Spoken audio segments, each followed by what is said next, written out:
Hello, everyone. Hello, the three of you. Um, I want to say about respect for today's topic, and I want to say what it means for us as a Yes to Life, and is understanding what matters the most for each patient. Yes. It's respect is something that is embedded in both uh, each relationship and it's both ways, and that's what we need to build, and that's the building block, the first building block for building trust.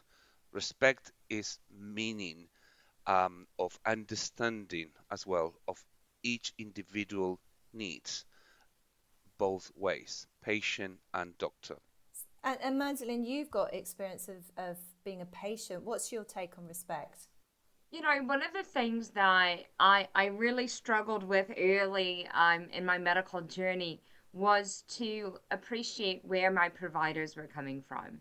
Yeah. I would get frustrated and kind of log jammed and feel like, don't they understand? Don't they see me? Don't they know that this is something that is having some, absolutely massive impacts, quite Yes. literally, on my life, right? And then I had to remember they're constrained into a system as well. They've got these metrics of on to the next patient or hurry up and chart. And so, what I realized would be most beneficial for both of us in for my healing journey was to enlist my provider as a partner for me Yes. and recognize and have conversations with them where I showed empathy to them first of saying, I appreciate that you've got this going on or that this could be frustrating with my case specifically. Um, and what I found is that the providers started to work alongside me a lot better. Yeah. That That there was two-way street. it was. And Yeah. and so, having that partnership is an immense amount of respect that I feel I've been able to extend to them. They've been able to extend back to me. And I really fundamentally believe that it has been a difference maker in my medical journey. And that journey is not straightforward. We were talking about this earlier. It's progress is not linear. The healing is not going in one direction. You might make some progress, then there's a dip, and you have to have that kind of self-respect as well in your own decision. So you've made a decision to take a certain path with your treatment. Stick with that decision that you've made, and don't kind of doubt yourself. So, and Alex, you were also talking about it's very important for us to have respect for our medical practitioners. Why do you feel that?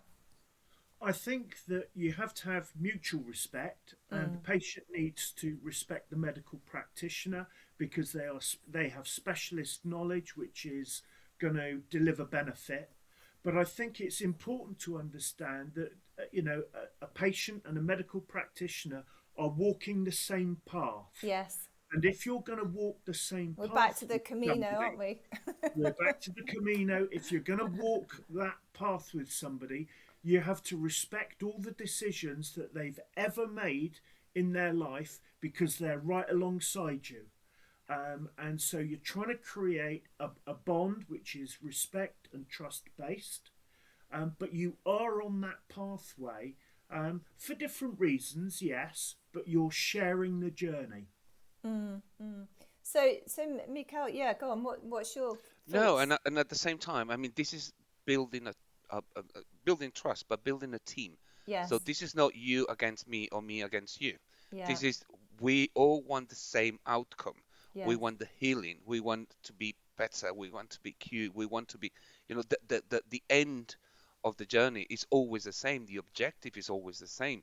The only thing is we need to respect each other's opinion and we need to respect each other's point of view yeah, and be able to make that into a team effort of let's concentrate. So you're telling me I need to do this treatment and you're telling me I need to do this.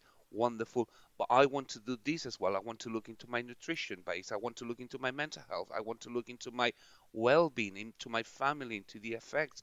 And I want that to be part of the whole journey, yes, yeah, healing journey, not just this is what you're telling me, this is what I want, and then it's just a two different paths, and that's what respect Yeah. means. It's like, yeah, I, let's do a I, plan together. yeah, That's You know, respect. We're Let's do playing the plan different together. roles here, aren't yeah, we? yeah, As we li- go down the pathway, we all play different roles, And more importantly, those roles change, but the respect dimension must stay.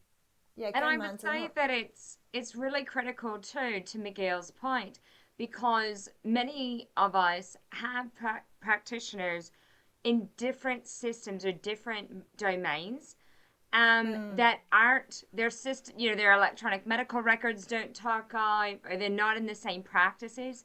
And so we as patients are advocating for ourselves on the nutrition front that may be yes, outside of our doctors, system. expertise. And Yeah, so all the more that we're sitting there showing respect and, quite frankly, demanding respect from our providers yes, for, if we choose to do somatic therapy or something, these yes, what yeah, are, less traditional therapies to help support yes. us, that we get honored and respected for those decisions, and that That was those very much my practitioners. experience. Yeah. Right, and those practitioners who are helping us also, get that respect via our treatment plan. So absolutely, I think that's incredibly important. Yeah, because when you get that diagnosis, you want to do everything that you can. So you naturally look at modifying your nutrition, your exercise, your sleep, your use of electronic products, because quite often there is that you don't have the evidence for why you have that particular cancer. And so you search for answers. And sometimes I did find that medical practitioners didn't always respect my decisions to carry on and go for a 5K run after I'd had chemotherapy. But actually, that empowered me, and maintaining that routine of exercise was really important for me. And that was my decision, and I wanted that respected, even though they thought that may not be good from their point of view. And I think that's one of the great things about the app, that you can pull a little thread and you can make your own decisions, and it's giving you that self-respect and that empowerment for making the decisions about what's best for you. But we've run out of time, and next week we're going to be talking about trust, and I look forward to seeing you guys then. Bye bye.